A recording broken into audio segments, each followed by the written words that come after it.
Salut, salam, shalom, bienvenue et welcome dans les podcasts by Steve.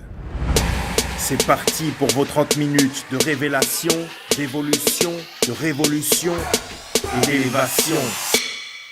Salut, salam, shalom, los amigos y las muchachas et bienvenue dans ce premier podcast tiré du blog de la lecture rapide. Seul blog à s'inspirer uniquement d'études scientifiques desquelles on va stretcher, on va étirer tout un tas de données et de métadonnées concernant la lecture rapide. Parce qu'il faut savoir que la lecture rapide se base sur la science, sur les neurosciences, etc. Alors, déjà, comment nous est venue l'idée de ce blog ? C'est une idée extraordinaire, faire un blog sur la lecture rapide qui se base uniquement sur la science, sur des études scientifiques des meilleures universités au monde. Eh bien, vous n'allez pas le croire, l'idée de ce blog est née de maintes et maintes critiques qu'on a reçues concernant la lecture rapide. Oui, la lecture rapide, ça fonctionne pas. Oui, il tourne des pages sans rien comprendre. Oui, mais on peut pas lire vite et tout comprendre, etc., etc. Alors, la critique, si vous voulez, il y a un problème avec la critique. C'est pas la critique en elle-même, c'est la manière de voir la critique. C'est comme le stress. Le stress ne tue pas. C'est de considérer le stress comme nocif qui le rend nocif. Mais si on est un homme d'affaires et qu'on est drogué au stress, on aime avoir 3 téléphones, monter dans des avions, courir à gauche à droite, eh bien, c'est une énergie qui va nous revigorer. La critique, c'est pareil. La critique, certains la voient, excusez-moi l'image, mais on essaye d'utiliser des métaphores qui sont très parlantes. La critique, certains la voient comme un gros tas de merde. Et personne ne veut mettre les mains dedans. Tout le monde veut s'en éloigner. Ce qu'il faut savoir, c'est que dans ce gros tas de merde, il y a un diamant. Il y a une pierre précieuse. Donc quand on vous critique, ne regardez pas le tas de merde. Plongez la main dedans pour en extirper le diamant, la pierre précieuse. Eh bien, pour la lecture rapide, c'est pareil. On a remarqué que le fil d'Ariane, le trait commun de toutes ces critiques, c'était la science. La science prouve-t-elle que la lecture rapide existe, qu'elle fonctionne ? C'est ça que nous disent tous les haters de la lecture rapide. Fort de cela, nous avons une idée extraordinaire. Toutes ces études que nous avons sur la lecture rapide, pourquoi ne pas les compiler dans un blog ? C'est vrai, finalement, ces gens ont une bonne intention, puisqu'en programmation neurolinguistique, on doit toujours accorder une bonne intention aux gens. Vous voyez ? Et donc, nous leur accordons une bonne intention. Ils ne savent pas, comme disait Jésus, la paix soit sur lui dans la Bible, bénis soient les ignorants.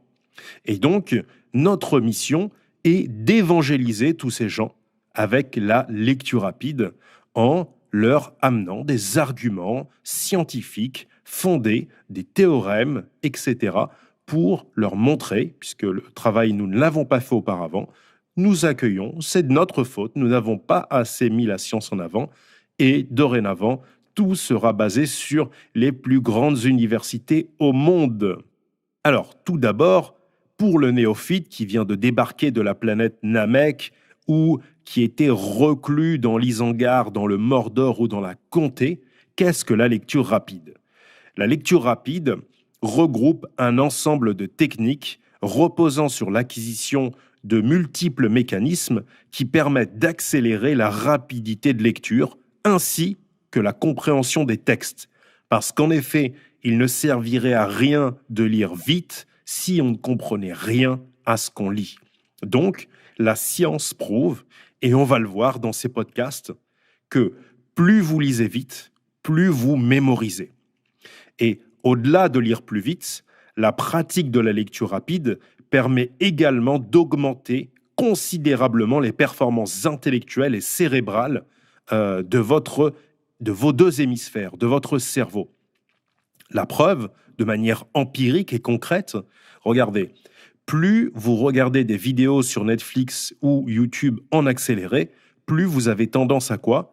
À accélérer de plus en plus vite ou à ne plus pouvoir regarder les vidéos en vitesse normale, par exemple les conférences. Si vous les regardez en vitesse normale, après, vous allez trouver que les conférenciers parlent très lentement, trop lentement, et que ça va à 2 à l'heure.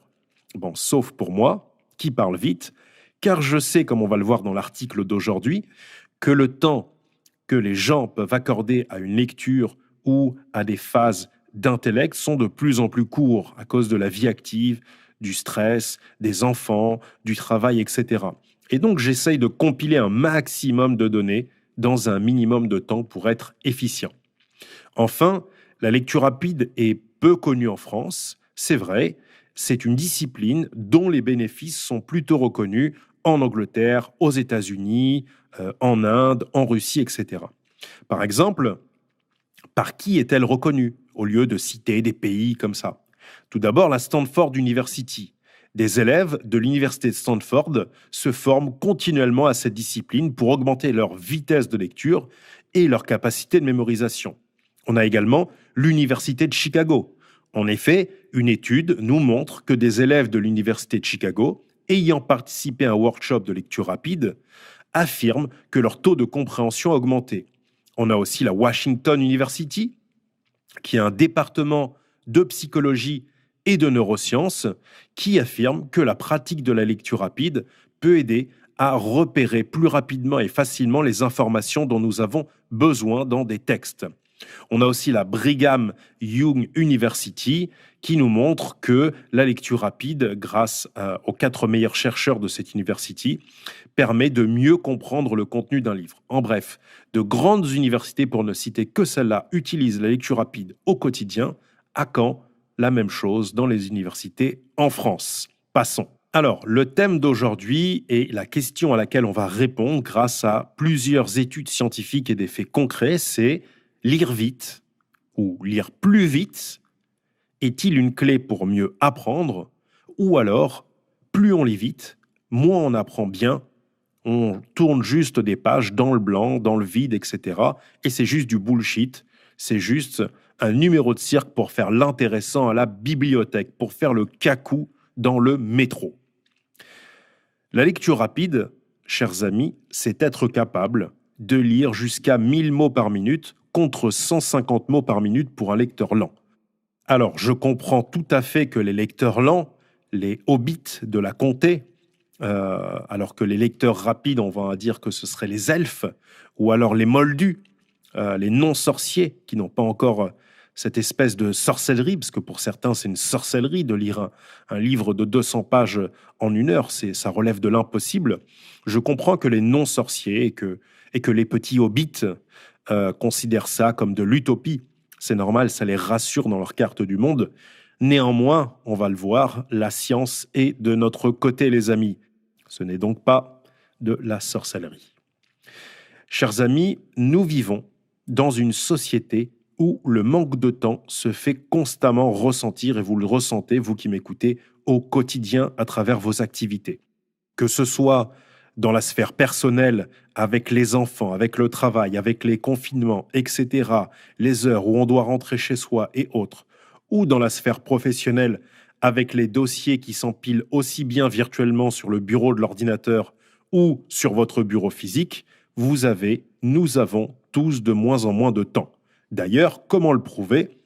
Tout simplement grâce à une étude CNL Ipsos qui a été menée en 2019 sur 1000 personnes qui affirme que 72% des Français, 80% presque, la loi de Pareto, estiment manquer de temps pour lire. Voilà. Alors, est-ce une excuse? Est-ce un prétexte? Est-ce la réalité? En tout cas, cette étude a été fouillée dans la vie des gens pour s'apercevoir que c'est vrai. En gros, dans une journée, il leur reste que 20% de temps. Et durant ces 20% de temps, ils aimeraient bien regarder une petite série ou se faire couler un bon bain ou se mettre à la fenêtre et fumer une clope en regardant l'horizon ou en écoutant du Bob Marley ou je ne sais quoi, plutôt que de lire un livre parce qu'ils ont déjà la tête gonflée comme un ballon. D'où l'utilité d'avoir de la lecture rapide pour apprendre à lire très très vite. Et donc, au lieu d'utiliser ces 20% de temps restants dans la journée, c'est tout ce qui leur reste, les pauvres, l'esclavage moderne leur a pris tout le reste, eh bien, avec la lecture rapide, ils n'utiliseraient que 5 à 6 à 10% de ce temps, il leur resterait 10% de ce temps. Mais là, quand quelqu'un, il lui reste que 20% du temps et qu'il se dit « je dois lire un livre ou un article, il me reste que 20% de temps et je vais le gaspiller, je vais le dépenser dans un article. Non, je préfère me relaxer. » Vous voyez, c'est tout à fait compréhensible. Encore une fois, l'intention positive. Alors, pour ceux qui seraient intéressés par cette étude, elle est disponible. Je vous ai mis le lien du blog sous la vidéo. Vous pouvez aller cliquer et découvrir cette étude en détail. Il y a même une petite vidéo de Vincent Monadé, le président du CNL, qui s'exprime sur le sujet, etc. Et dans cette étude, pour ceux qui voudraient aller plus loin, en gros, vous allez découvrir pour savoir si le livre papier est mort, si les écrans ont eu la peau de la lecture, en gros Netflix versus Baudelaire. Bref, beaucoup de détails intéressants qui nous montrent que la lecture a encore de beaux jours devant elle.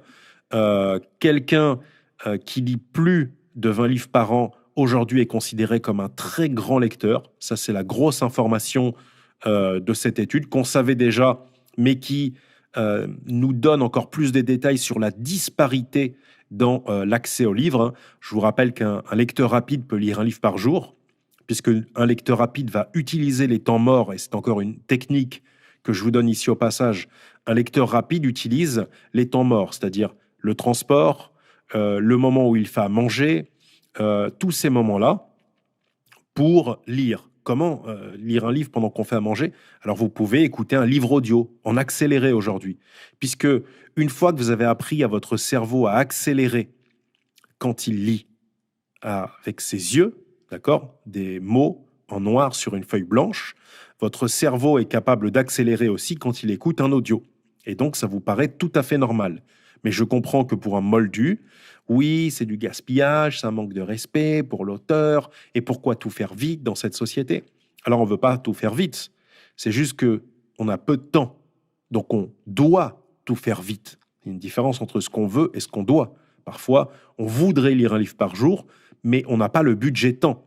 Donc ce qu'on va faire, c'est qu'on va se dire qu'on a une demi-heure ou une heure de transport tous les matins, et qu'au lieu de ne rien faire, d'écouter de la musique ou de regarder une série sur son téléphone, en tant que lecteur rapide, on préfère utiliser ce budget temps, on appelle ça du budget temps, dans un temps mort, temps qui ne sert à rien, et de l'utiliser pour lire un livre. Vous voyez? L'intéressant encore dans cette étude, c'est que, et on voit bien l'intention positive des Français, c'est que les Français disent que s'ils avaient plus de temps, d'accord, ils passeraient plus de temps à lire. On leur demande si vous aviez plus de temps, vous feriez quoi? Eh bien, ils mettent sorties culturelles, et dans les sorties culturelles, il y a les livres.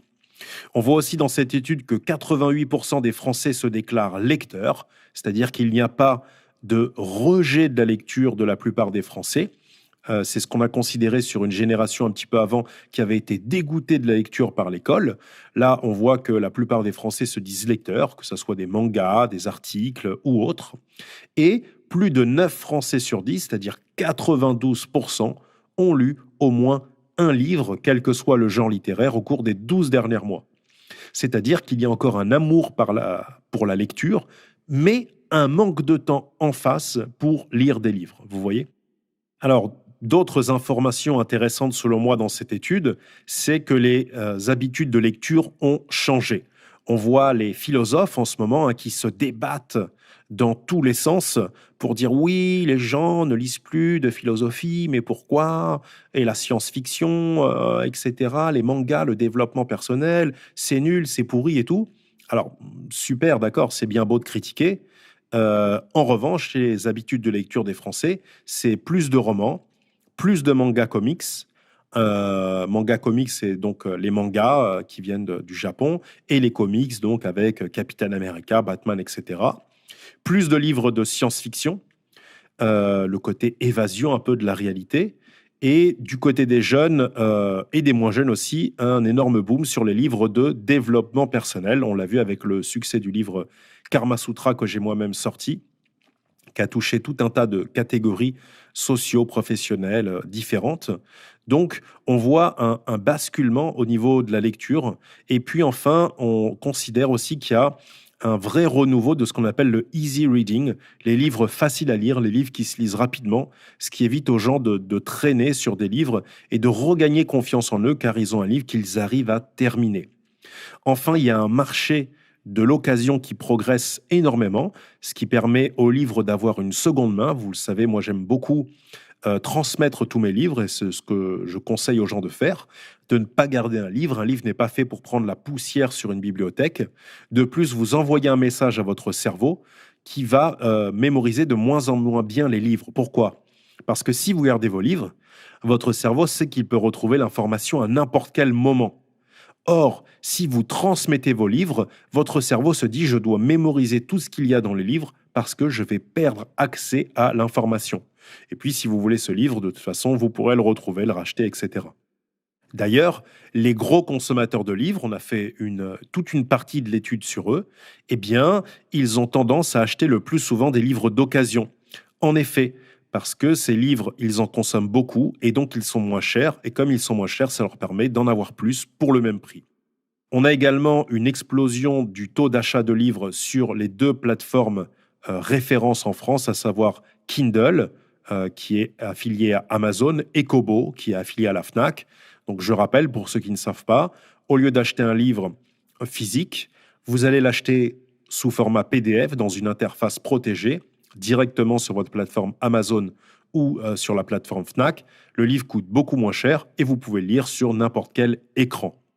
Alors, un des faits les plus intéressants pour moi dans cette enquête, très sérieuse, c'est que une large majorité des Français, à savoir 69% des Français, n'empruntent jamais de livres à la bibliothèque. C'est incroyable pour moi comme statistique. Pendant longtemps, moi, j'ai pas eu d'argent du tout. Donc, j'avais une carte de bibliothèque gratuite qui m'était offerte par la mairie. Et tous les jours, j'allais et je lisais 2, 3, 4, 5, 10 livres dans cette bibliothèque.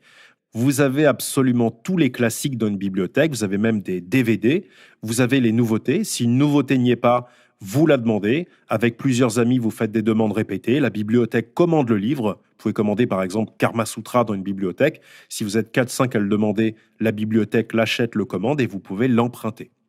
Si le livre marche bien, au lieu d'en avoir un seul dans les rayons, ils en auront 2-3. Ce qui vous permet d'avoir absolument tous les livres que vous souhaitez, si vous créez un lobby avec vos amis, et de les avoir totalement gratuitement pour le prix d'une carte de bibliothèque, les amis. C'est incroyable.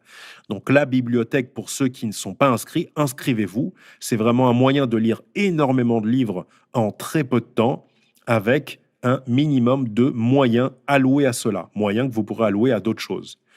Après, on s'aperçoit dans l'étude que 72% des Français n'aiment pas lire un livre qui n'est pas le leur. Pourquoi? Peut-être la possession. En tout cas, ce serait intéressant d'étudier ça sociologiquement, de creuser un petit peu là-dessus.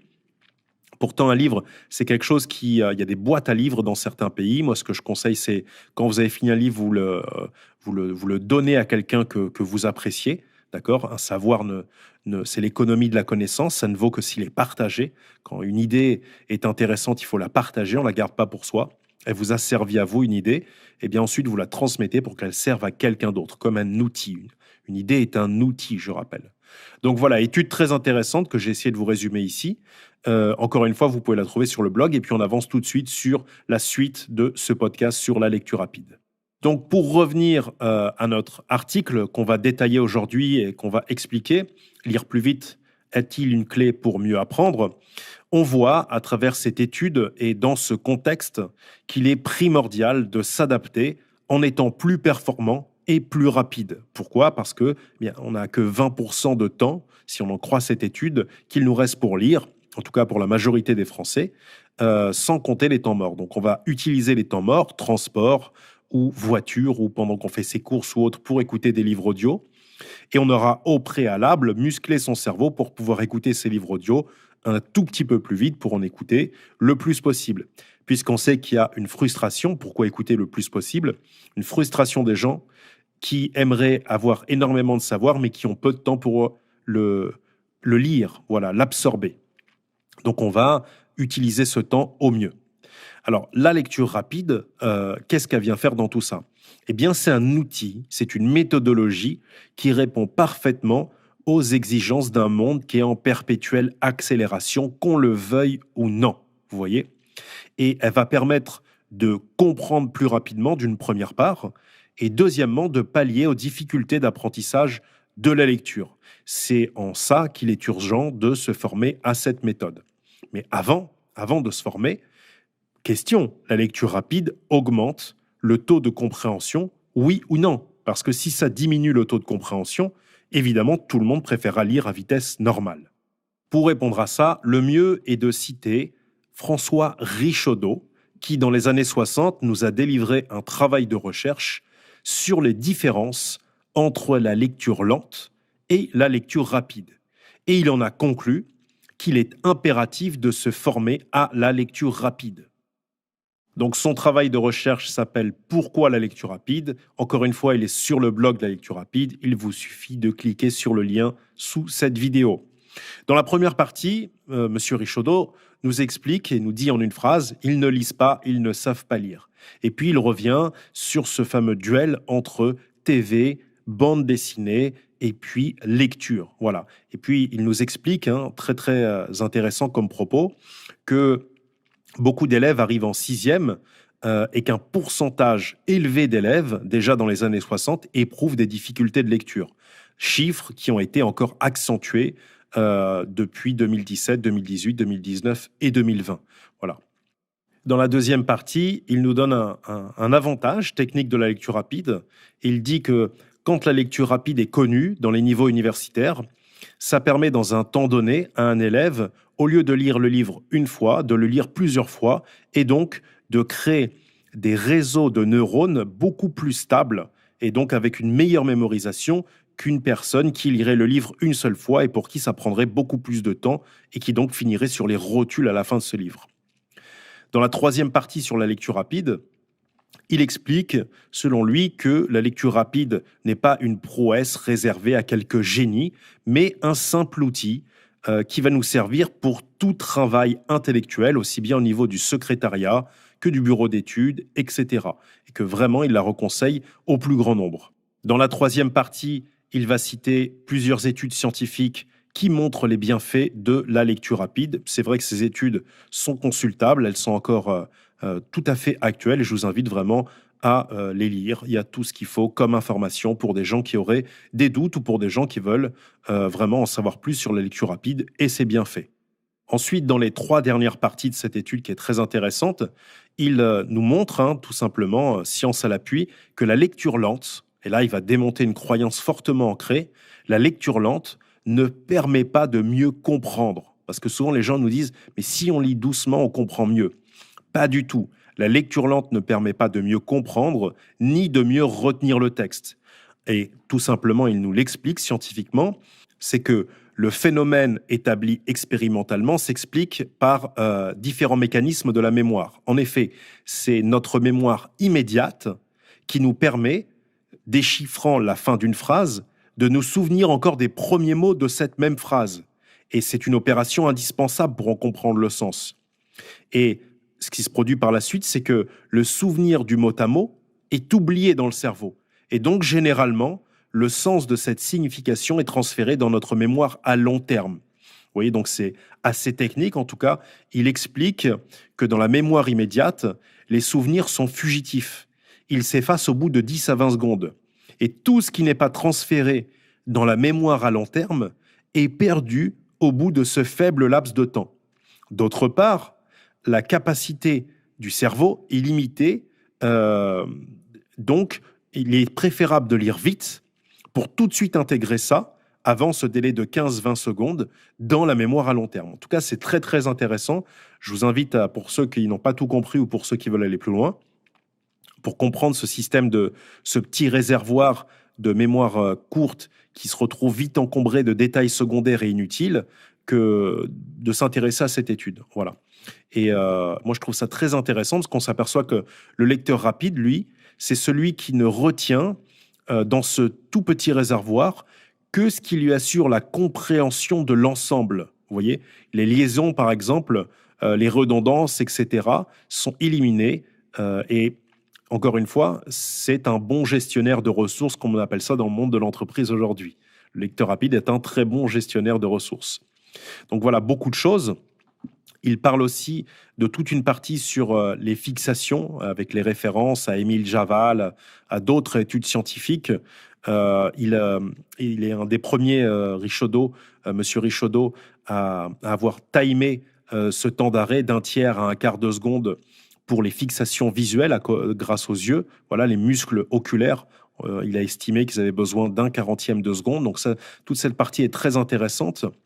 Il a encore une partie intéressante dans l'étude sur la vocalisation et la subvocalisation, puisqu'il explique que la lecture rapide est fondée sur une reconnaissance purement visuelle des signes, hein. C'est comme si on est dans une soirée et qu'on reconnaît les visages des gens. Donc il faut une maîtrise de la langue française. Et puis ensuite, on reconnaît les mots sans avoir besoin de dire «Ah, est-ce que c'est Michel? Alors, il a les mêmes cheveux que Michel ou il n'a pas de cheveux, il a une tête comme ça». Non, on voit tout de suite d'un coup, en un clin d'œil, que c'est Michel. Donc, de la même manière, on reconnaît tous les mots, etc. Il y a beaucoup d'informations en tout cas. Et puis, il y a une dernière partie sur les silhouettes. Donc, silhouette, pour lui, qui est une différence entre le lecteur global et le lecteur syllabique. Et plus un lecteur lit vite, plus il commence à percevoir les silhouettes des gens plutôt que de devoir les décortiquer un par un dans un phénomène mental très long, très chronophage et très énergivore. Voilà.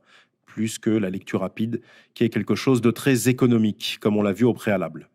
En tout cas, étude très, très, très intéressante, hein, vraiment, pour en savoir plus sur la vision du monde de Monsieur Richedeau, qui est un des précurseurs de la lecture rapide en France, et puis tous ces détails techniques qu'il donne qui nous permettent de nous enrichir et d'en savoir plus sur la lecture rapide.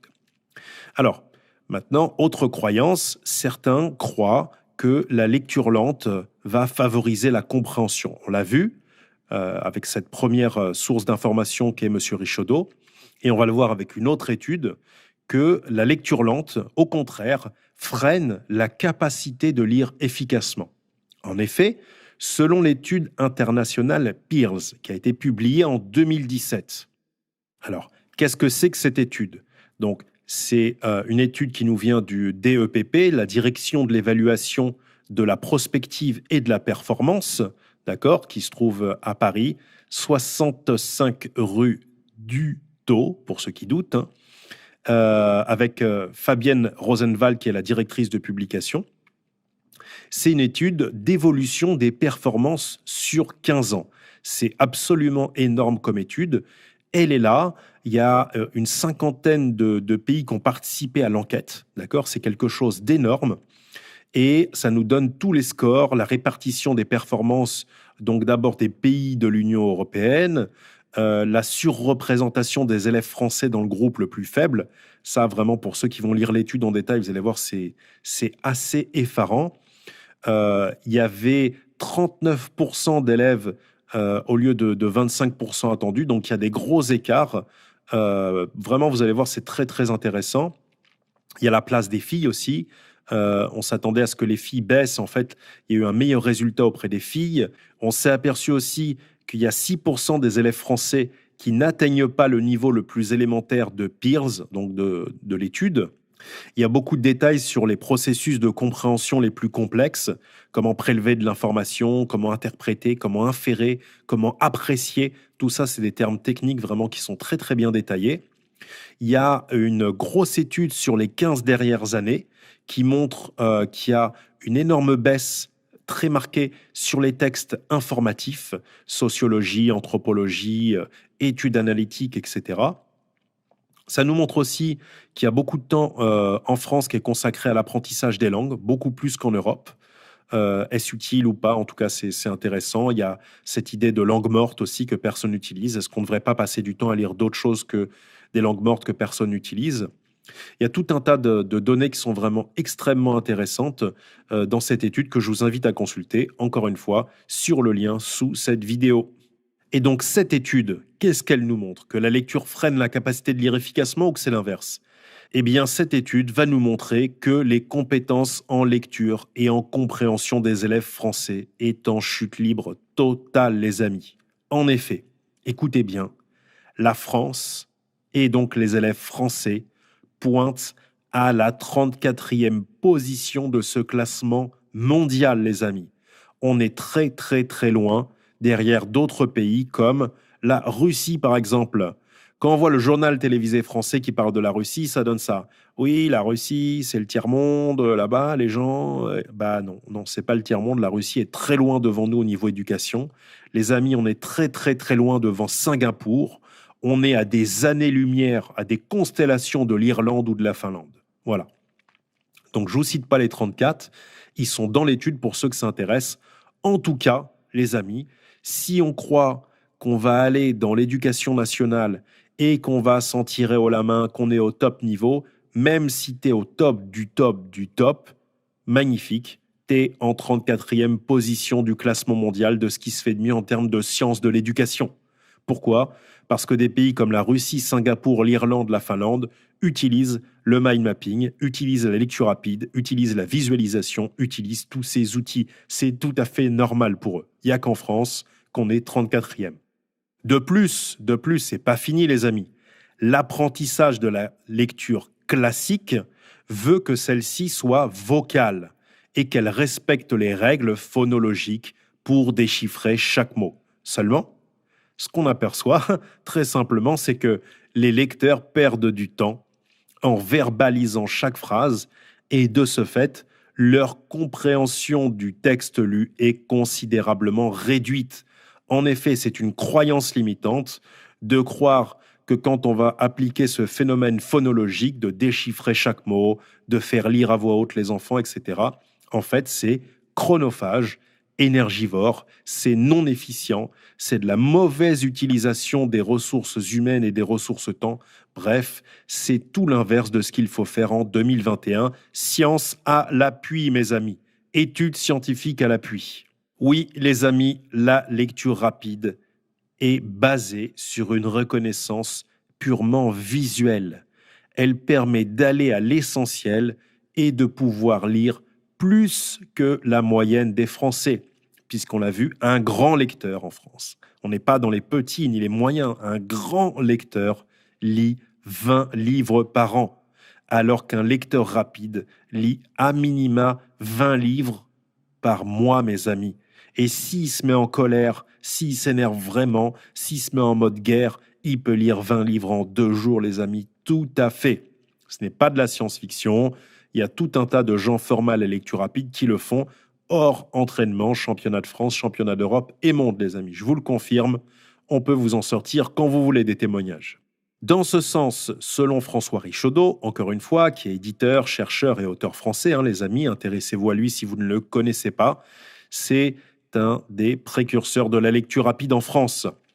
Si, selon lui, si on formait les élèves du secondaire à pratiquer la lecture rapide, selon lui, ils deviendraient des lecteurs avérés avec une énorme capacité d'apprentissage, selon lui, avec très peu de travail. De cette manière, le débit du nombre de mots lus évoluerait, je cite, à 9000 mots à l'heure pour la lecture vocalisée et à 60 000 mots à l'heure pour un lecteur très rapide. Imaginez, un livre fait environ combien de mots ? Imaginez en 1 heure combien un lecteur rapide formé par M. Richaudot assez rapidement pourrait lire. Voilà.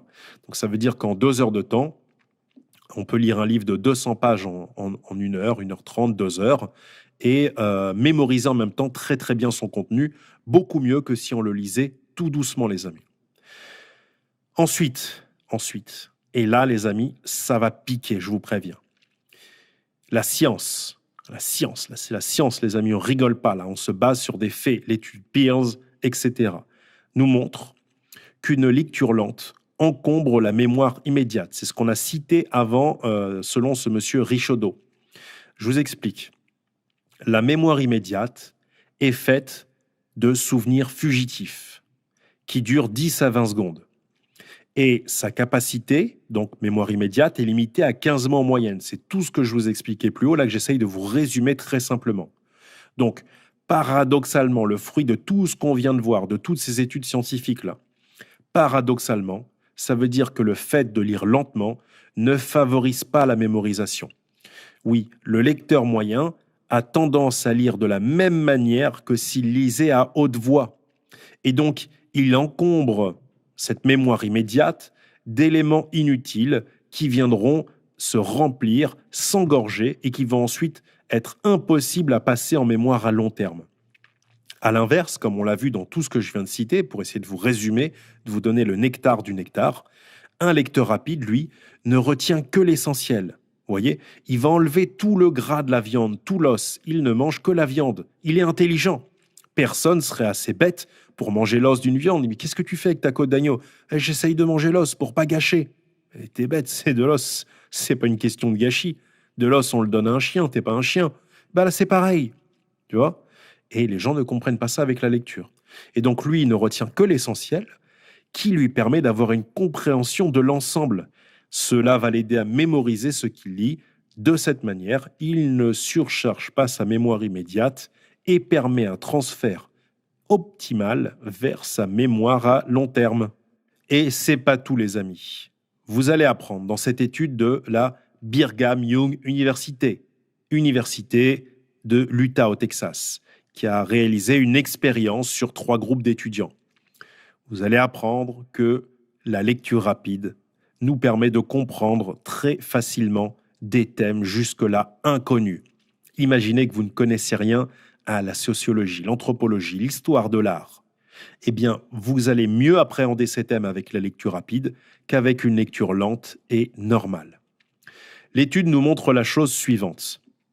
L'expérience, d'accord, consistait à faire lire un article de psychologie assez technique à un groupe de 5 lecteurs rapides qui ne connaissent rien au sujet. Deuxièmement, deuxième groupe, à un groupe de lecteurs compétents, des étudiants en psychologie diplômés de 3e ou 4e année.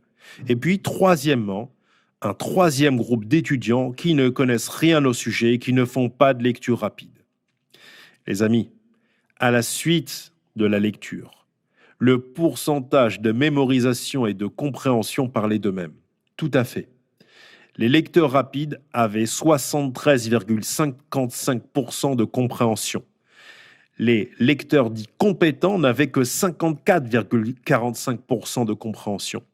Et les lecteurs incompétents avaient 50,60% de compréhension.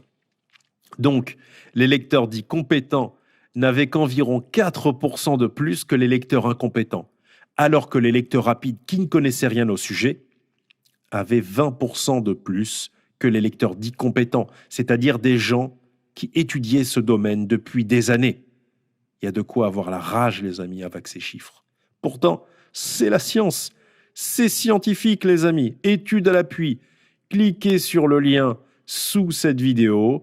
Vous allez dans l'article, vous cliquez. Ça vous emmène directement sur le site de l'université de l'Utah, les amis. On ne peut pas faire plus simple. Donc, la croyance qui nous dit qu'apprendre à lire plus vite serait inutile et même dangereux, c'est du bullshit, les amis. Total. C'est une méconnaissance complète de la faculté du cerveau, avec la lecture rapide, à pouvoir appréhender même des domaines dont il ne connaît rien. Étude à l'appui, schéma à l'appui, les amis. Mais surtout, méfiez-vous de tout ce savoir, les amis. Vraiment, cliquez sur le lien, allez sur le blog, cliquez sur l'étude, ouvrez le livre, d'accord, qui se trouve sur le fameux site Percé. Vous allez voir, il y a un livre en PDF, il y a toutes les études, tous les schémas, tableau 1, moyenne des résultats de vitesse et de compréhension, tableau 2, moyenne de vitesse et de compréhension, tableau 3, moyenne des résultats de vitesse, etc., etc. Vraiment, éclatez-vous, les amis. Faites-vous plaisir. Toutes les études scientifiques sont là, noir sur blanc. Alors, avant de clôturer ce premier podcast, les amis, il fallait aborder le sujet qui pique, le sujet qui fâche, le fameux « oui, mais ». Oui, mais quoi? Oui, mais la lecture rapide, c'est pas fait pour les dyslexiques. Ça fonctionne pas dans tous les cas. Faux, faux et encore faux, les amis. Cette croyance, comme beaucoup d'autres sur la lecture rapide, c'est du bullshit. It's just bullshit, les amis. So, calm down, bro. Calm down. Everything gonna be right with la lecture rapide. You know? Because la lecture rapide est un allié pour les personnes dyslexiques. Oui, tout à fait, les amis. On apprend souvent aux personnes dyslexiques à travailler la lecture en décodant et en prenant le temps de lire mot à mot. Faux, c'est pas du tout ce qu'il faut. La dyslexie, c'est la capacité d'un cerveau à complexifier l'information. Donc plus tu lis doucement, plus le cerveau va encore plus complexifier l'information parce qu'il a du temps. Et plus tu lis vite, plus c'est complexe, plus tu fais ce qu'on appelle une approche systémique selon l'école de Palo Alto, et plus donc le cerveau, tu l'obliges à simplifier la lecture parce que ça va beaucoup trop vite. Les amis, science à l'appui. Les résultats d'un programme de formation informatisé nous suggèrent que lire plus vite pourrait être une meilleure pratique de la lecture, même pour les dyslexiques.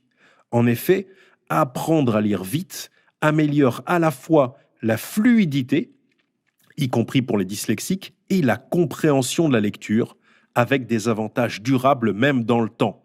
Et le programme qui a été mis au point par Ginver Eden, qui est un neuroscientifique de l'Université de Washington, D.C., lui fait déclarer que les résultats concernant la dyslexie sont passionnants.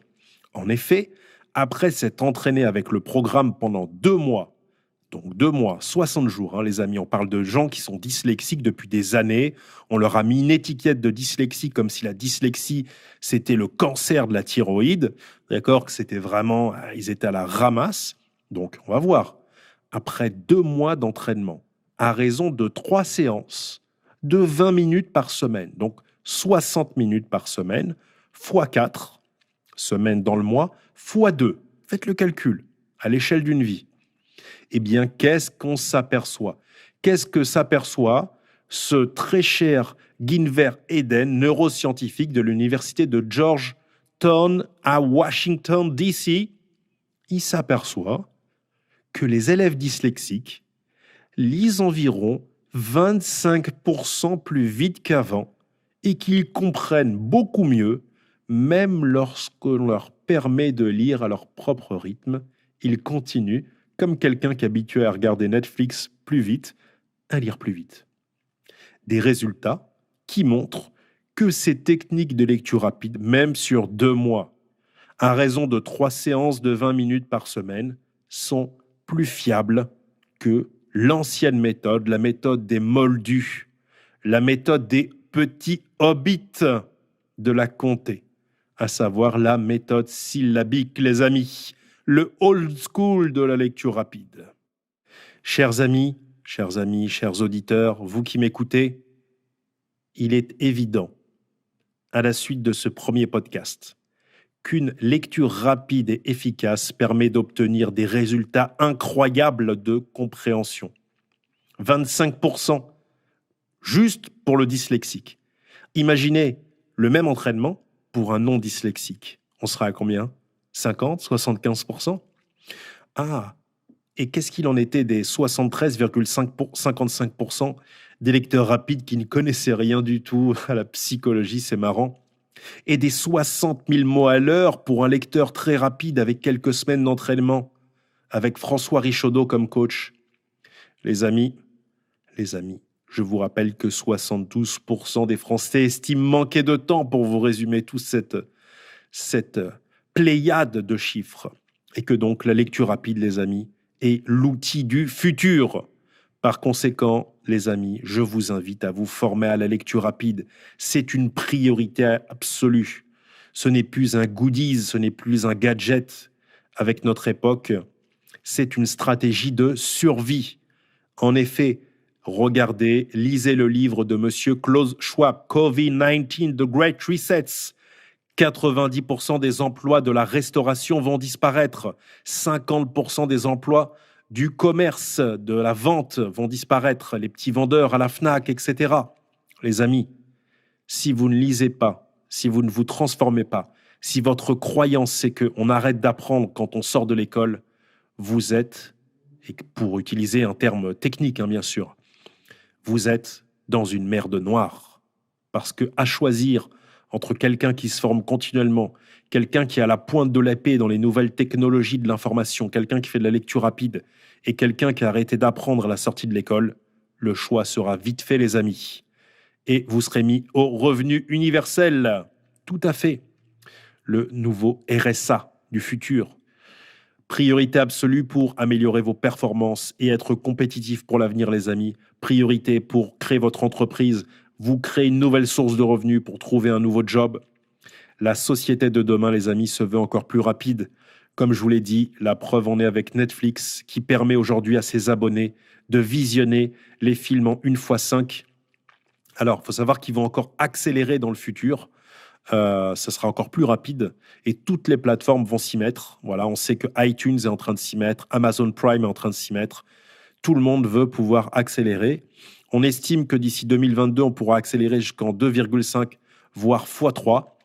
Pour certains qui ont des plugins comme nous qui faisons de la lecture rapide, on peut lire jusqu'en x3, x4. Voilà, on a des plugins qui nous permettent ça. Je vous les transmettrai dans un prochain podcast, sûrement. Et faut savoir qu'on comprend tout très bien, tout se passe très bien. Donc, le cerveau est en train de muter, la société est en train de muter. Allez-vous passer à l'acte, allez-vous saisir cette mutation ou allez-vous rejoindre les hobbits dans la comté, les petits hobbits là avec leurs pipes et leur gros ventre. Ouais, la lecture rapide, ça ne sert à rien et tout. Faux, foutaise, bullshit. On vient de le montrer avec de multiples études scientifiques. Et on va continuer d'enfoncer le clou sur le cercueil de tous les haters de la lecture rapide avec des études, avec des faits, avec des choses très, très, très intéressantes qui arrivent, les amis. Et nous espérons de tout cœur, nous et tous les lecteurs rapides, que bientôt, nous allons assister à l'art du visionnage rapide, à l'art de la lecture rapide et au partage de cette compétence incroyable qui nous a permis de lire des centaines de livres au plus grand nombre. Voilà, nous, ce qu'on souhaite, c'est démocratiser ça. Quand on a découvert une connaissance, qu'elle nous a été utile, on la transmet au plus grand nombre. On essaye d'être le plus utile à l'humanité, les amis. On est là pour vous. Premier podcast et pas le dernier, les amis. C'était Steve pour le blog de la lecture rapide. Pull up, les amis. Toi qui m'écoutes, attention. Surtout, ne passe pas à l'action après cette vidéo. Non, surtout reste dans l'ombre et continue de priver le monde de ta lumière.